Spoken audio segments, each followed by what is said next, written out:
விவேகானந்த சேவாலயம் ஸ்ரீ திருமணம்பூண்டியில் பாருங்கள், இந்த மாதிரி இசை கச்சேரிகள் அற்புதமாக நடக்குது.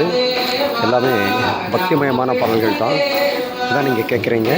இவ்வளோ அற்புதமாக இருக்குது பாருங்களேன். பூண்டியில் இருக்கிற நீங்கள் ஏன் இந்த நிகழ்வில் கலந்து கொள்ளக்கூடாது? நம்ம பூண்டியில் இவ்வளோ அற்புதமான நிகழ்வு நடக்குது. இங்கே பாருங்கள், கூட்டம் மொத்தம் 10 பேர் தான் உட்காந்துருக்காங்க. பாருங்கள், முழுக்க முழுக்க ஆண்டவருடைய ஆலயமாகவே மாற்றி வச்சுருக்காரு அவர். பாருங்கள், இங்கே திரும்பினாலும் ராமேஸ்வர புகழ் பாடுகின்ற, விவேகானந்த புகழ் பாடுகின்ற, சாரதா மாதாவுடைய புகழ் பாடுகின்ற அற்புதமான புகைப்படங்கள் பார்க்குறீங்க.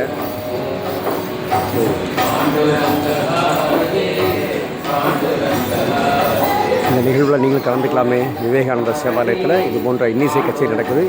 இன்றைக்கு திங்கட்கிழமை சாயங்காலம் 8 மணிக்கு இந்த நிகழ்வு இங்கே நடந்திருக்கு. 7 மணிலேருந்து 6 மணிலேருந்து படிப்பாங்க போல இருக்குது.